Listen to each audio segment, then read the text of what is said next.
Boeing एक अमेरिकी company है जो दुनिया भर में हवाई जहाज, रॉकेट, सैटेलाइट और मिसाइलों को बनाती और बेचती है। बोइंग दुनिया के सबसे बड़े वैश्विक एयरोस्पेस निर्माताओं में से एक है, जो साल 2022 के राजस्व के आधार पर दुनिया का चौथा सबसे बड़ा रक्षा कॉन्ट्रैक्टर भी है। बोइंग कंपनी का ड्रीमलाइनर विमान अपनी फ्यूल माइलेज और आरामदायक सफर के लिए जाना जाता है और बेहतर सुरक्षा और गुणवत्ता का दावा करता है। लेकिन इसकी सुरक्षा को लेकर लगातार सवाल उठते रहे। इस विमान में खामियां सामने आने के बाद दुनिया भर में इसकी उड़ान भरने पर 3 महीने के लिए रोक लगा दी गई थी। बहुत जरूरी जानकारी दे रहा हूं, 3 महीने के लिए दुनिया भर में रोक लगा दी गई। सबसे पहले आपको ड्रीमलाइनर 787-8 विमान से जुड़े विवादों के बारे में विस्तार से बता देता हूं। देखिए, पहला विवाद बोइंग के बैटरी सिस्टम से जुड़ा हुआ है। जनवरी 2013 में 2 नए ड्रीमलाइनर विमान जापान की एयरलाइन कंपनियों में शामिल किए गए थे। इनमें लगी लिथियम बैटरी में आग लग गई।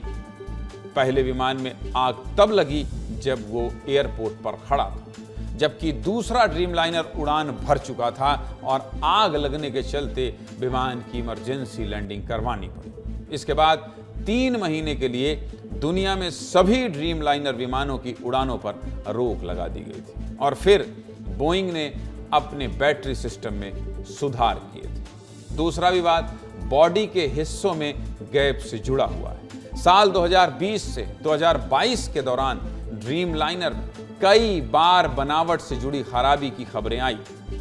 ड्रीमलाइनर विमान के हिस्से अलग अलग बनते हैं, जिन्हें बाद में जोड़ा जाता है। इस दौरान कई विमानों के हिस्सों में ज्यादा गैप की शिकायत आई, जिसके बाद बोइंग ने कमियों को मानते हुए ड्रीमलाइनर की डिलीवरी रोक दी। तीसरा विवाद भी बता देता हूं। तीसरा विवाद विमान के हवा में टूटने के खतरे से जुड़ा हुआ है।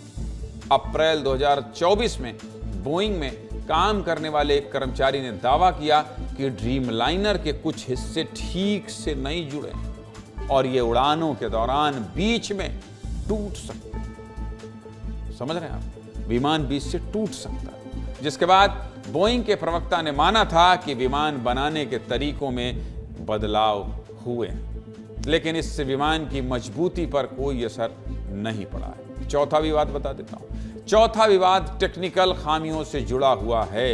ड्रीमलाइनर में पारंपरिक विमानों की तुलना में ज्यादा इलेक्ट्रिकल सिस्टम का इस्तेमाल किया गया है। इसके चलते इसमें कई टेक्निकल खामियां भी सामने आईं। साथ ही फ्यूल लीकेज और सॉफ्टवेयर में गड़बड़ियों की शिकायत भी सामने आई। 2024 में जापान में फ्यूल लीकेज की वजह से हादसा भी हुआ। इसके चलते कई विमानों को अस्थायी रूप से ग्राउंड कर दिया गया था।